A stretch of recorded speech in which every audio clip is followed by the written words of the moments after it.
Without love, pain, I can't get enough pain.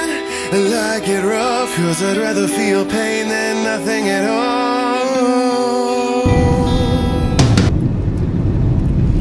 This guy, I was just adjusting the camera over the steering wheel, and this guy went by and he was like, "You go." It was pretty hilarious because I just also took pictures of my makeup.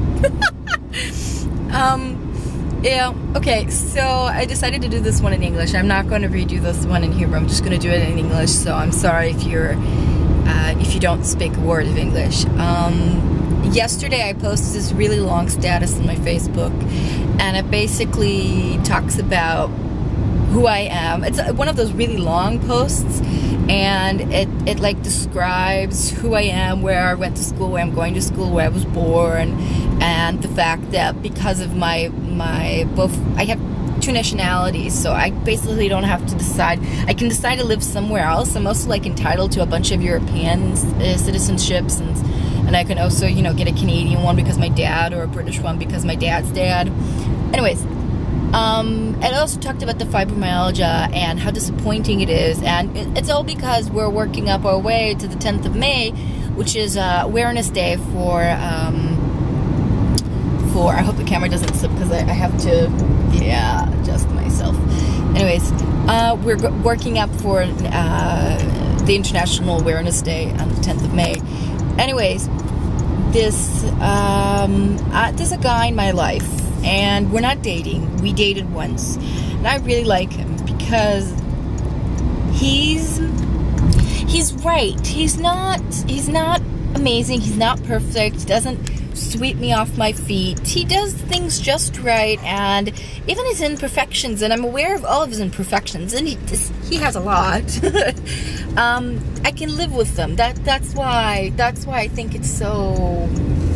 The good things about him are the things that I'm really looking for. So I like him, and I like keeping him in touch, and maybe one day he'll decide that he doesn't want to redate again.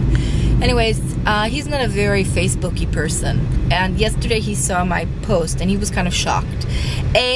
Because he didn't know I have fibromyalgia, and according to him, supposedly that's, you know, okay, because maybe I wanted to keep that to myself. But then the main thing that kind of disturbed him was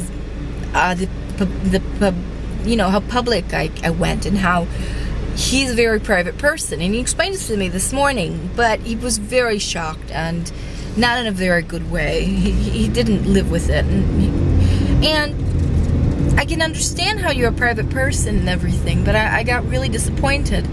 And more than just, you know, maybe he's not interested right now, I feel like maybe I'm not interested right now. And okay, so beyond the publicity that he did not agree with, he's a very, very private person. Anyways, so beyond the fact that maybe he's not into me anymore, I felt like, you know, I can understand his point of view, and I don't have a problem living with a private person, because there's a lot of things I keep to myself, and, you know, this triggered a bunch of different thought directions. And the first thing is, how normal am I? And my answer to myself was surprisingly quite normal. Happy. I'm happy, I mean. And the other thing is, maybe I want to live with a person who's that unpublic, but it doesn't, you know, I do keep certain things to myself. I don't talk of certain topics. I don't even mention them, and I'm not going to mention them here.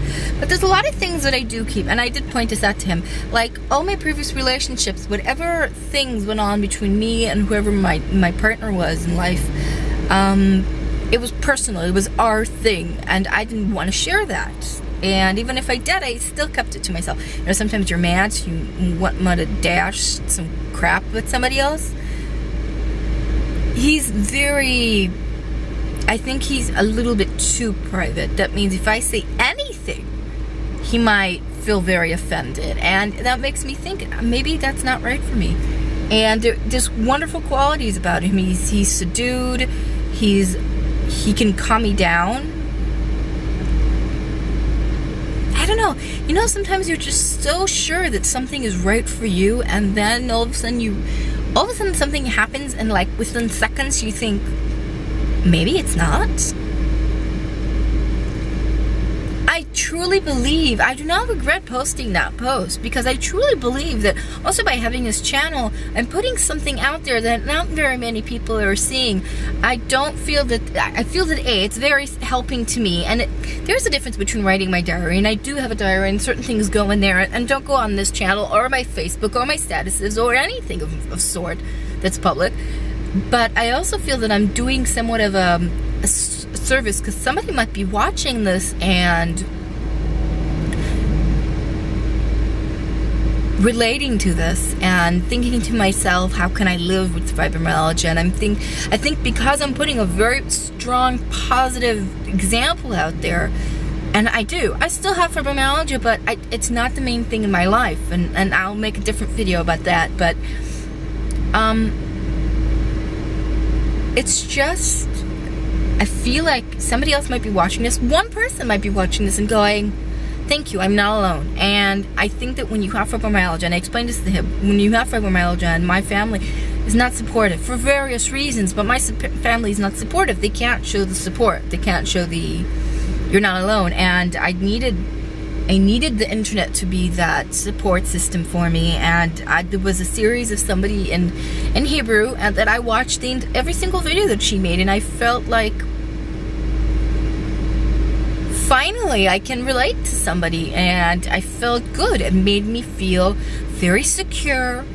It made me feel like I'm not going crazy, which is a very common thing, you know, when having this. And I felt very good, and because I had that appreciation, she's the reason why I started doing this. And this channel is the reason why I started doing beauty blogs. I mean, so really, I don't regret this channel for one bit. I don't regret that post, because more people have fibromyalgia than from ALS, breast cancer, and lupus, or something like that. And everybody talks about those diseases, and nobody's talking about this one. The only people who might mention this, people think they're crazy. And no, I am a very strong individual who has a very good background, and yet I have this. I'm completely sane. I'm a fucking law student. I finished my first bachelor's degree. You know I'm sane. And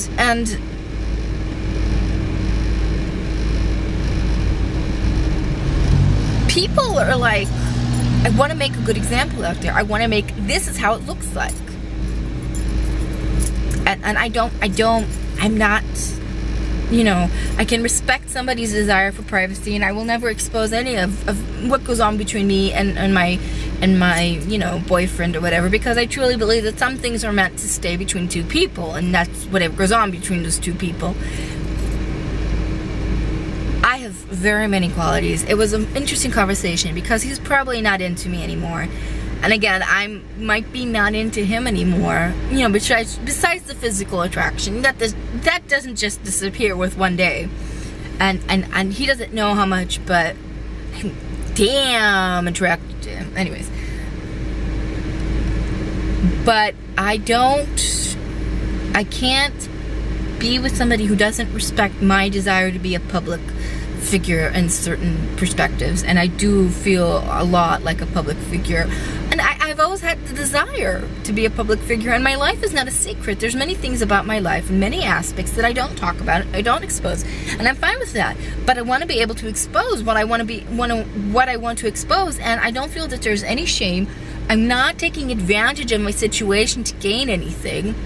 I'm presenting a very strong example, and I'm saying, hey guys, this is the situation, this is what it looks like. And I'm proud of that. I'm proud of the courage that I have in order to do that.